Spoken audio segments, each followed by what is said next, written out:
ഗാസയിൽ ഹമാസ് തീവ്രവാദികൾക്ക് നേരെ വൻ ആക്രമണം നടത്തി ഇസ്രായേൽ സേന. ഹമാസ് ഡെപ്യൂട്ടി കമാൻഡറെ വധിച്ചതായി ഇസ്രായേൽ പ്രതിരോധ സേന അറിയിച്ചു. ഇതോടെ ഹമാസ് തീവ്രവാദികളുടെ പ്രധാന നേതാക്കളെ എല്ലാം തന്നെ ഇസ്രായേൽ ഒന്നൊന്നായി വധിക്കുകയാണ്. ഗാസക്കാരെ ഹമാസിന്റെ പിടിയിൽ നിന്നും മോചിതരാക്കാനുള്ള ശ്രമത്തിന്റെ ഭാഗമായിട്ടാണ് ഇക്കാര്യങ്ങൾ ചെയ്യുന്നത്.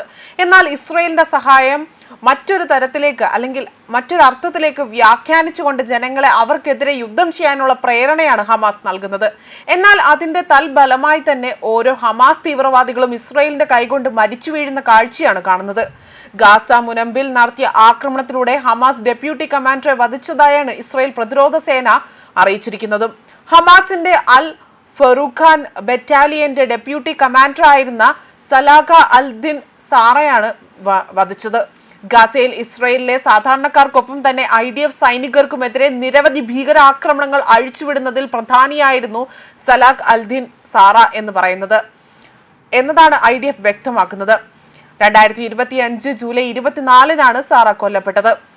അതുപോലെ തന്നെ ബറ്റാലിയന്റെ കോമ്പാക്ട് സപ്പോർട്ട് കമ്പനിയുടെ കമാൻഡറായി തന്നെ പ്രവർത്തനം അനുഷ്ഠിച്ചു വരികയായിരുന്നു ഇവർ.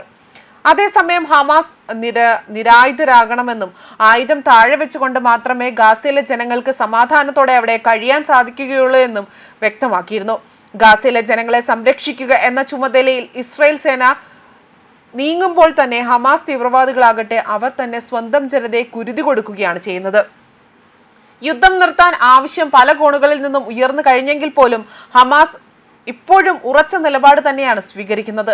അവർ ഒരടി പിന്നോട്ടില്ല എന്ന് തന്നെയാണ് വ്യക്തമാക്കുന്നത്. ഹമാസ് തട്ടിക്കൊണ്ടുപോയി പാർപ്പിച്ചിരിക്കുന്നവരെ മോചിപ്പിച്ചില്ല എങ്കിൽ ഗാസയിൽ ശക്തമായ ആക്രമണം ഉണ്ടാവുമെന്ന് ഇസ്രായേൽ പ്രതിരോധ സേന കഴിഞ്ഞ ദിവസം വ്യക്തമാക്കിയിരുന്നു. ബന്ദികളെ വിട്ടയക്കാനുള്ള ചർച്ച പരാജയപ്പെട്ടാൽ ആക്രമണം തുടരുമെന്നും ഇസ്രായേൽ പ്രതിരോധ സേന മുന്നറിയിപ്പ് നൽകുകയാണ് ചെയ്തിരിക്കുന്നത്. ചർച്ചകൾ നടത്താൻ തീരുമാനിച്ചിരിക്കുകയാണ് മുന്നറിയിപ്പ്. ഇസ്രായേൽ കരസേനാ മേധാവി ലഫ്റ്റനന്റ് ജനറൽ ഇയാൾ സമീർ പുറത്തിറക്കിയ പ്രസ്താവനയിലാണ് ഇക്കാര്യം പറയുന്നത്. ബന്ദികളെ മോചിപ്പിക്കുമെന്ന കാര്യം ധാരണയിലെത്തുമെന്ന വിവരം വരും ദിവസങ്ങളിൽ അറിയാമെന്നും വൃത്തങ്ങൾ സൂചിപ്പിക്കുന്നു. അത് നടക്കാതെ വന്നാൽ തിരിച്ചടി തുടർന്നുകൊണ്ടേയിരിക്കുമെന്നും ഇവർ വ്യക്തമാക്കുന്നു.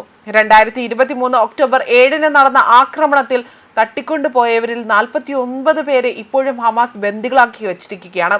251 പേരെയാണ് ഇവർ ഇതുവരെ തട്ടിക്കൊണ്ടുപോയത്. ഗാസയിലുള്ള ആക്രമണങ്ങളുടെ കൊലപാതകത്തിനും അതുപോലെ ദൂരത്തിനും ഉത്തരവാദികളായ ഹമാസ് ആണ് എന്നും ഇവർ വ്യക്തമാക്കി.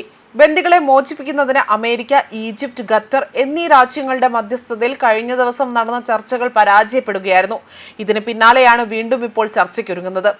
2023 ഒക്ടോബർ 7 സംഗീത പരിപാടിക്കിടെ ആക്രമണം നടത്തി ഇസ്രായേലിൽ നിന്ന് തട്ടിക്കൊണ്ടുപോയ ബന്ദികളുടെ ഒരാളുടെ വീഡിയോ ഹമാസ് കഴിഞ്ഞ ദിവസം പുറത്തുവിട്ടു.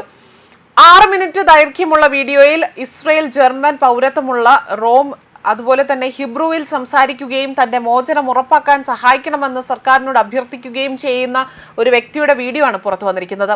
വീഡിയോയിൽ ഇയാളുടെ ആരോഗ്യനില വളരെ മോശമാണ് എന്നും കാണാൻ സാധിക്കുന്നു. ഗാസയിലെ രൂക്ഷമാകുന്ന ഭക്ഷ്യ പ്രതിസന്ധിയെക്കുറിച്ചുള്ള അറബി ഭാഷയിലുള്ള ടെലിവിഷൻ റിപ്പോർട്ടുകൾ അദ്ദേഹം കാണുന്നതായും ദൃശ്യത്തിലുണ്ട്. വാർത്താ ഏജൻസിയായ അവിടുത്തെ ഇസ്രായേൽ മാധ്യമങ്ങളാണ് ഈ ഒരു വാർത്ത പുറത്തുവിട്ടിരിക്കുന്നത്. അത് മാത്രമല്ല ജെറുസലേമിൽ നിന്നുള്ള ഇരട്ട പൗരത്വമുള്ള ഒരു വ്യക്തിയാണ് എന്നതാണ് ഇതിലൂടെ തിരിച്ചറിയാൻ സാധിക്കുന്നത്. ഒക്ടോബറിലെ ആക്രമണം നടന്ന സ്ഥലത്തെത്തിയ നോവ സംഗീത ഉത്സവത്തിൽ സുരക്ഷാ ഏജന്റായി ജോലി ചെയ്തിരുന്ന വ്യക്തിയാണ് ഇവർ ബന്ദിയാക്കി വെച്ചിരിക്കുന്നതും. ഇദ്ദേഹത്തിന്റെ വീഡിയോ ആണ് ഇപ്പോൾ പുറത്തുവിട്ടിരിക്കുന്നതും. ന്യൂസ് ഡെസ്ക് കർമ്മ ന്യൂസ്.